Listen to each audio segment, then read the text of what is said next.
laptop si Unyil, kita belajar bersama. Di laptop si Unyil, kita belajar bersama. Penyambutan sang raja dari negeri minyak memang tidak biasa. Setelah mendarat di Bandara Halim Perdana Kusuma, Raja Salman langsung diterima oleh Presiden Joko Widodo di tangga turun pesawatnya. Sangat spesial, karena baru pertama kali Presiden ke-7 Indonesia ini melakukannya kepada pemimpin negara sahabat. Pesona kedatangan Raja Salman terus menguat saat para tamu dan tuan rumah keluar dari bandara menuju Istana Presiden di Bogor. Bayangkan saja, iringan kendaraan rombongan sangat panjang, lebih dari 1 kilometer. Dan uniknya kendaraan yang ditumpangi didominasi oleh kendaraan mewah dari Jerman, Mercedes-Benz dan BMW. Nah, dari sini nih, Unyil mau kasih tahu teman-teman kenapa mobil dari Jerman menjadi pilihan dalam setiap acara kenegaraan. Tidak hanya di Indonesia dan Saudi Arabia, tapi juga pada kegiatan pemimpin-pemimpin negara lain. Unyil pernah ke Jerman untuk melihat langsung pembuatan mobil kelas premium itu. Salah satunya di pabrik BMW yang terletak di utara kota Munich. Wah, seperti apa ya? Yuk, come on! Satu pertimbangan kenapa mobil premium ini dipilih adalah karena teknologi keselamatan dan keamanan berkendaranya oke banget. Sebab perusahaan mobil yang berdiri sejak tahun 1916 terus mengembangkan teknologi tersebut. Salah satu cara untuk mengujinya adalah dengan melakukan uji tabrak. Pengujian ini dilakukan pada setiap tipe mobil dari BMW. Pengujiannya berupa uji kekuatan atap dan kekuatan rangka badan mobil. Boneka dicat supaya tahu di mana posisi letak kepala. Apakah tepat berada pada titik kantong udara atau tidak. Nah, baru deh uji ketahanan rangka badan mobil dimulai.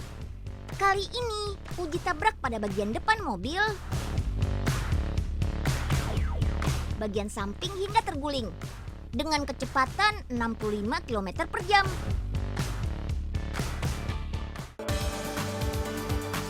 Hasilnya, pengendara berada pada posisi stabil.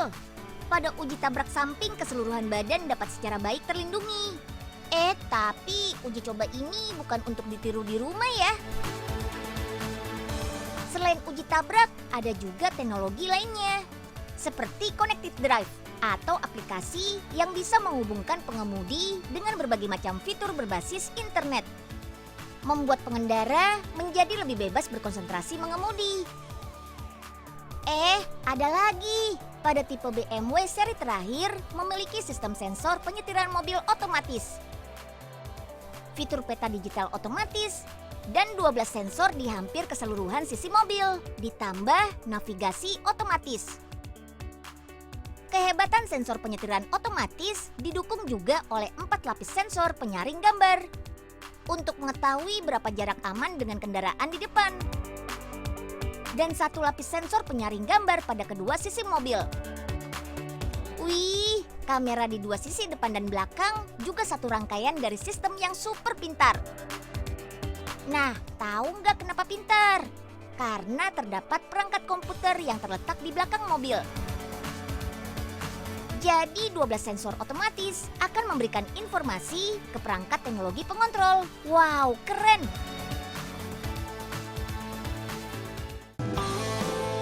Berlokasi di area seluas 500.000 meter persegi, pabrik ini memproduksi lebih dari 900 mobil loh setiap hari. Mulai dari seri 3, tipe touring, sedan, dan seri 4 Copa, beroperasi sejak 1922 sampai sekarang. Pabrik terus beroperasi 5 kali 24 jam dalam seminggu. Wah, keren abis deh pokoknya. Untuk membuat mobil, proses berawal dari mesin pres besar ini. Mesin pres dapat memproduksi lebih dari 130.000 bagian bodi mobil per harinya, yakni dari 600 ton plat baja yang berbeda. Setiap badan mobil terdiri dari beberapa bagian dan komponen yang dibuat dari mesin ini. Selain plat baja, juga menggunakan bahan sintetis ataupun karbon fiber, tergantung dari model mobil apa yang ingin dibuat. Terdapat kurang lebih 20 jenis plat baja yang bervariasi untuk dapat membuat sebuah mobil. Setiap plat memiliki ketebalan antara 0,7 sampai 2,2 mm. Penggunaan standar ketebalan ini akan berpengaruh pada kenyamanan dan keamanan saat berkendara. Jantung dari mesin pres ini adalah kecepatan tinggi mesin yang mampu memberi daya tekan sampai lebih dari 9.000 ton. Widih, dengan panjang 85,9 meter dan lebar 22 meter. Wah, pantas saja kalau alat ini benar-benar memiliki kekuatan super besar ya. Apalagi mesin ini mampu mencetak 17 kali hanya dalam waktu 1 menit. Mesin pressing ini adalah salah satu mesin tercanggih di dunia. Dengan 600 ton baja per hari, mesin ini mampu membangun menara Eiffel hanya dalam 12 hari saja.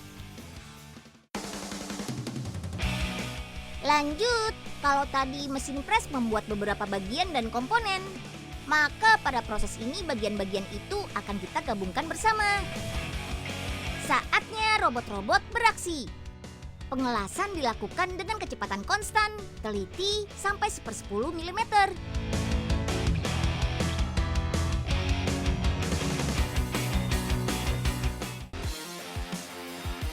Proses berikutnya adalah pengecatan. Ada 5 tahapan untuk proses ini.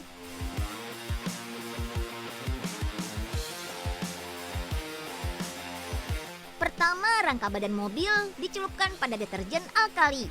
Pencelupan ini berfungsi membersihkan rangka badan mobil agar menjadi lebih mengkilat. Bahan cairan pencelup selanjutnya menggunakan lapisan zinc fosfat. Nah, lapisan ini akan mempermudah cat berikutnya untuk lebih merekat merata. Oh iya, ini yang disebut cat dasar. Penggunaan warna cat menyesuaikan warna mobil pada tahap akhir nanti. Kalau ingin mobil berwarna putih, cat dasarnya berwarna krim. Begitu deh. Jadi kan nanti kalau cat terkena goresan, cat akan tersamarkan. Lanjut, cat menggunakan jasa robot. Dan lapisan keempat memiliki fungsi mengkilatkan. Di proses ini jika teman-teman perhatikan, robot memiliki beberapa semprotan yang berisi cat dan angin. Semprotan angin inilah yang ternyata membawa cat warna jatuh pada pembuangan air. Jadi itulah rahasianya, ruangan pengecatan ini terlihat bersih. Wah, pintar kan? Terusin yuk, waktunya memasang komponen tambahan. Seperti tangki bahan bakar dan pipa bahan bakarnya. Berikut aksesorisnya agar terlihat lebih keren.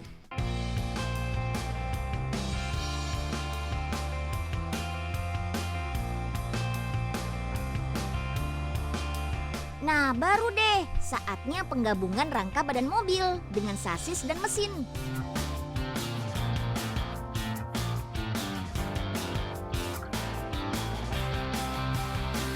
Wah, akhirnya terlihat lebih sempurna. Yuhu!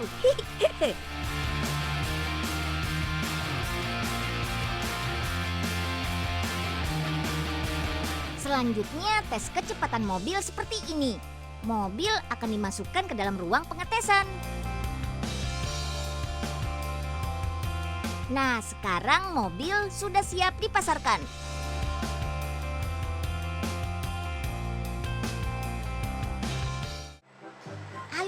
Cepat. Nih, salah satu alat perakitan. Proses pengelasan ini menggabungkan sisi mobil dengan tempat lampu dan pintu mobil. Aduh, tapi kenapa ditutup-tutup sih? Melan kan jadi nggak kelihatan. Iya Melan, karena alat yang digunakan besar dan prosesnya memutar 180 derajat. Oh, gitu ya Nyil. Jadi lebih aman ya? Iyap, 100 deh buat Melan. Kembali ke Jakarta. Salah satu hal menarik dari kunjungan Raja Salman di Indonesia adalah mengunjungi Masjid Istiqlal. Di masjid terbesar ke-8 di dunia, penjaga 2 kota suci umat Islam Mekah dan Madinah ini melaksanakan sholat sunnah dan bertemu dengan umat muslim. Selesai beribadah dan temu ramah, Raja Salman memberikan selembar potongan kain kiswah sebagai hadiah untuk masjid. Kain kiswa dikenal sebagai kain penutup Ka'bah. Untuk membuatnya tidaklah mudah. Butuh banyak benang emas dan perak, serta waktu yang tidak sedikit. Saat ke Mekah, Unyil sempat loh datang langsung ke tempat pembuatan kain kiswa ini. Yuk, kita lihat. Come on! Waduh, kapan ya Pak Oga bisa pergi ke sini? Padangin aja deh, biar dapat pahala. Wah, Pak Oga, lagi ngapain, Pak? Ini Den, mandangin gambar Ka'bah. Siapa tahu aja Pak Oga dapat pahala, Den. Ya, memandangnya harus di sana, Pak Oga. Tapi Unyil tahu bagaimana caranya supaya Pak Oga bisa pergi ke Mekah. Yang bener, Den. Iya, Ayo, Den. Bagaimana caranya ya, Den? ayo deh ikut Unyil. Come on! Kiswa dibuat dari benang sutra yang khusus dipesan dari Italia. Kualitasnya nomor 1 di dunia. Benang-benang sutra kemudian digulung dengan mesin pemintal. Satu kiswa butuh 10.000 gulungan benang. Dan jumlah sutra yang digunakan mencapai 670 kg. Waduh, gimana ngangkatnya coba? Gulungan benang kemudian ditenun dengan mesin tenun ini nih. Mesinnya canggih loh, karena menggunakan sistem komputer. Tulisan Allah dan Subhanallah otomatis tercetak di atas kain. Wah, ada kunjungan jamaah dari negara Jerman. Mereka saja kagum loh. Kain kiswa yang sudah jadi mempunyai tinggi kurang lebih 14 meter. Ukuran lebar kain kiswa di bagian 2 rukun adalah 10,78 meter. Ukuran lebar di bagian multazam 12,50 meter. Sedangkan di bagian Hajar Aswad 10,50 meter. Ukuran lebar kain kiswa di bagian bab Ibrahim adalah 13 meter.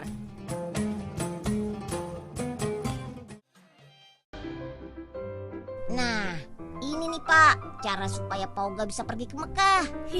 Ya, kalau disuruh dagang dulu sih, baru tahun jebot nih Pak Oga bisa ke Mekahnya. Yeh, jangan meremehkan sumber rezeki dong Pak. Sudah, Pak Oga jualan dulu aja. Nanti Unyil kesini lagi. Iya. Kurma.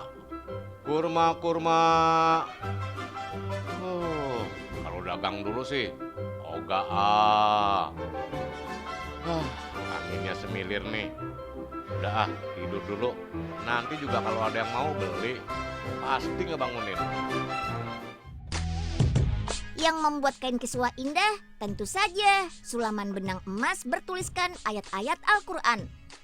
Benang-benang emas dan perak ini berasal dari Jerman. Sebelum digunakan untuk menyulam, benang-benangnya harus dipintal dulu ya. Mula-mula benang warna putih dan kuning disulam di atas kain hitam. Setelah selesai, baru dilapisi benang warna emas dan perak. Wah, yang nyulam banyak juga ya. Ada sekitar 86 penyulam handal. Lama loh menyulamnya, hampir 10 bulan. Wah, yang mengerjakan pasti orang-orang sabar. Amin.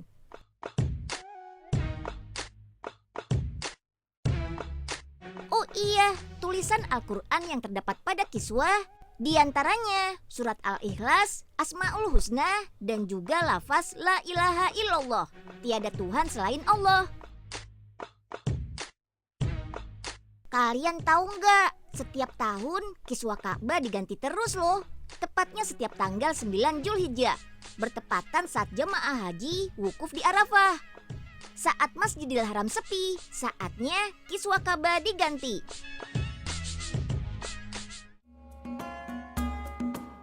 Ikat kepala khusus ini sangat identik dengan kaum pria di Timur Tengah. Yap, betul. Kita biasa menyebutnya sorban.